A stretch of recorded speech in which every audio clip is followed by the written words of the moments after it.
আসসালামু আলাইকুম সুপ্রিয় দর্শক শ্রোতা, এই মুহূর্তে আমি আছি চন্দনেশের প্রাণকেন্দ্র বিদ্যাপীঠ রাজবাড়ী গৌরচন্দ্র সরকারি মডেল উচ্চ বিদ্যালয়ে। আপনারা দেখছেন আমি পানির উপর দাঁড়িয়ে আছি। এটা হচ্ছে সামনে প্রধান শিক্ষকের কার্যালয়। 100 বছরের ঐতিহ্যবাহী এমন একটি বিদ্যাপীঠ যেখানে পানি 105 বছরেরও বেশি এই স্কুলটির বয়স। এখন আমরা পানির উপর দাঁড়িয়ে আছি। এখানে গত 1 বছর যাবত, এটা গত বছরও বিভিন্ন ভিডিওর মাধ্যমে দেখানো হয়েছে, এই পানি নিষ্কাশনের কোনো ব্যবস্থা নেই।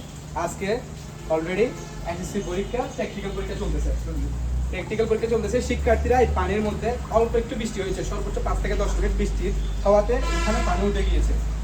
এমন একটি সরকারি স্কুল, এত বড় এত প্রাচীন একটি প্রতিষ্ঠান, যেখানে কোনো রকম পানি নিষ্কাশনের কেউ কোনো রকম তদারকি করছে না।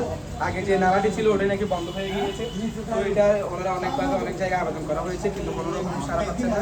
তো আমি আমাদের চন্দনেশের ইউনো মহোদয় এবং আমাদের চন্দনেশের মাননীয় এমপি মহোদয় আপনাদের সুদৃষ্টি কামনা করছি। আমার মানে স্কুলের পানি নিষ্কাশনের ব্যবস্থাটা করা হয় অতি দ্রুত, এটা তাইলে শিক্ষার্থীরা তাদের মনস্ফূর্তভাবে ক্লাসে আসতে পারবে এবং যারা শিক্ষকগণ আছেন তারা পানির বন্দি থেকে উদ্ধার পাবেন। তো আমি আমাদের ইউনো মহোদয় এবং আমাদের এমপি মহোদয়ের দৃষ্টি আকর্ষণ করছি, দয়া করে আপনি এই পানি গাছবাড়িয়া সরকারি স্কুলকে একটু সুদৃষ্টি দিবেন। আসসালামু আলাইকুম।